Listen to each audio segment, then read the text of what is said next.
நரேந்திர மோடி அவர்கள் புருனைக்கு சுற்றுலாவாக போயிருக்கிறார். அங்கே போயிட்டு பதிவேண்டிருக்கார். எப்படி ட்விட்டரில் போடுறாரு, when to the Umar Ali Saifuddin mask in புருனை. Umar Ali Saifuddin பள்ளிவாசலுக்கு சென்றேன் புருனையில் உள்ள அப்படின்னு சொல்லிட்டு அவர் பதிவு போட்டு அந்த பள்ளிகளில் எடுக்கப்பட்ட ஃபோட்டோக்களையும் அப்படியே வரிசையாக பதிவிடுறார். வெளிநாட்டு முஸ்லீம்கள் தான் மோடி சாருக்கு நல்லா இனிக்கும். அதே உள்நாட்டு முஸ்லீம்களை பார்த்தா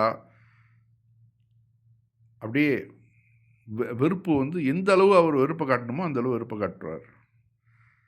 என்ன பிரச்சனை? பொதுவாகவே நீங்கள் வந்து உண்மையான தேசபக்தராக இருந்தாக்க உள்ளூர் முஸ்லீம்களை தான் நீங்கள் முதல்ல வந்து ஆசீர்வதிக்கணும், சந்தோஷமாக வச்சுருக்கணும், இன்பமாக பேசணும்.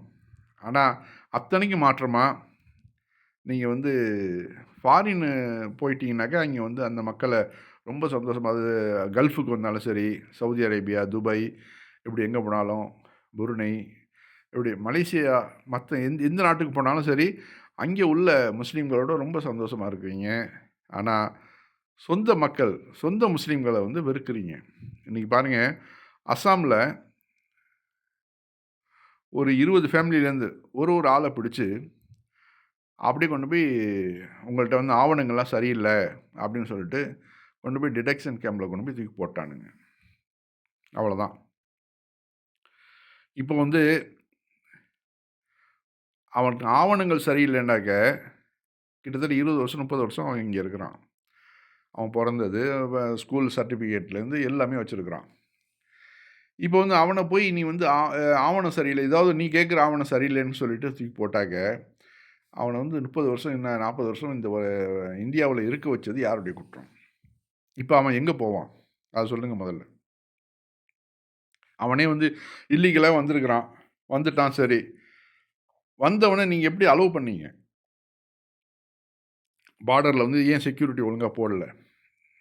வந்த உடனே அரெஸ்ட் பண்ணி, இந்தாப்பா பங்களாதேஷி, இந்தாப்பா பர்மா அப்படின்னு சொல்லிட்டு அவனை அந்த டயத்திலேயே கொண்டு போய் விட்டுருந்தாக்க ஒரு பிரச்சனையும் இல்லை. 20 வருஷம் 30 வருஷத்துக்கு பிறகு அவன் அந்த நாட்டுக்கும் ஏற்றுக்க மாட்டான். ஏன்னா 20 வருஷம் 30 வருஷத்து ஆளெலாம் கொண்டு வந்து நீ வந்து காமிக்கிற, இவெல்லாம் ஓடி வந்தவொடனே எப்போ ஓடி வந்தான், எங்கேருந்து ஓடி வந்தான், இவனை பற்றி ஒரு ஆவணங்களே எங்கள்கிட்ட கிடையாது அப்படின்னு அவன் சொல்லிடுவானே. இப்போ அவன் எங்கே போய் நிற்பான்? அவன் டிடெக்ஷன் கேம்பில் கொண்டு போய் வச்சு அவனுக்கு வந்து நீங்கள் சாப்பாடு போடணும், மருத்துவ உதவிகள் பண்ணணும், சுகாதார உதவிகள் செய்து கொடுக்கணும். இப்போ நம்ம நாட்டுக்கு உள்ள எக்கனாமிக்கில் வந்து பிரச்சனைகள் இருக்கிறப்போ இது மாதிரி நாடற்றவர்கள்னு சொல்லிட்டு அதில் வந்து ஹிந்துக்கள்னால் நீங்கள் உடனே அவங்க வந்து அக்செப்ட் பண்ணிடுவாங்க, உடனே சிட்டிசன்ஷிப் கொடுத்துருவாங்க. முஸ்லீம்களுக்கு மட்டும்தான் பிரச்சனையே. இப்போ என்ன ஆகுது?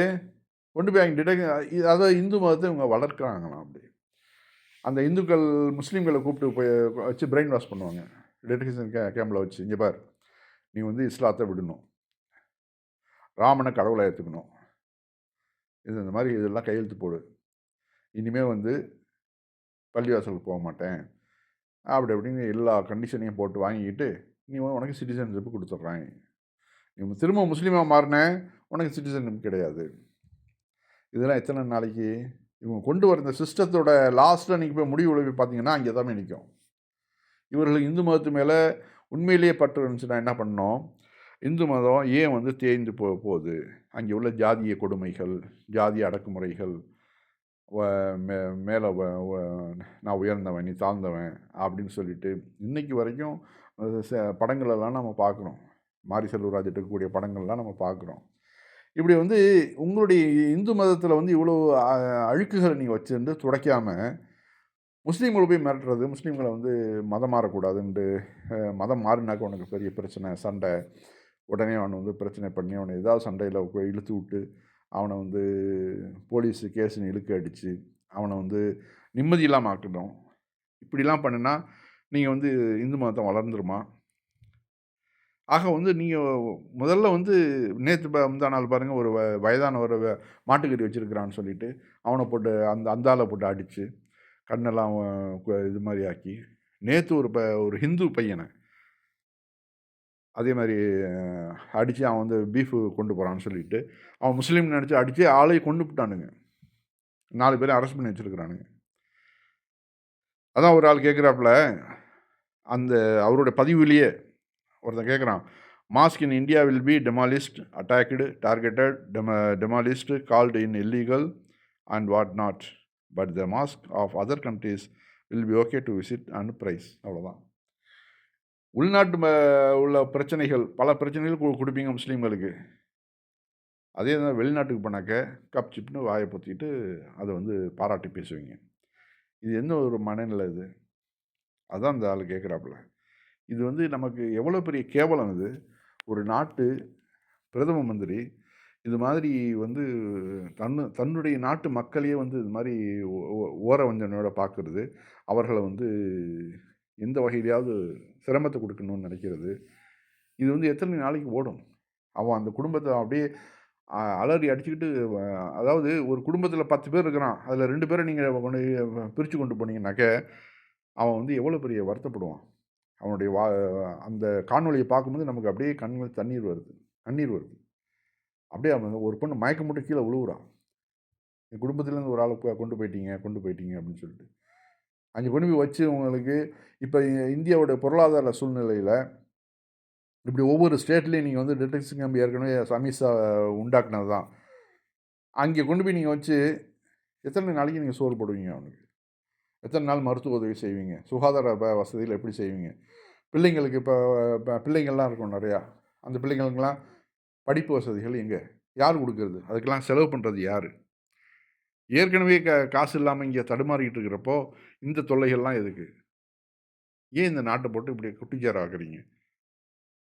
இந்து மதத்தை வளர்க்குறதுக்கு இதெல்லாம் ஒரு வழியே கிடையாது. நீங்கள் மீண்டும் தப்பு பண்ணிக்கிட்டே இருக்கிறீங்க. நீங்கள் வந்து நினைக்கிறது மாதிரி இஸ்லாத்தை இந்த இந்தியாவிலேருந்து சுத்தமாக பூண்டோடு அடித்து நொறுக்கிடுவோம் அப்படின்னு நீங்கள் நினச்சிங்கனாக்க அது வந்து விழலுக்கு இறைத்த நீர் தான்.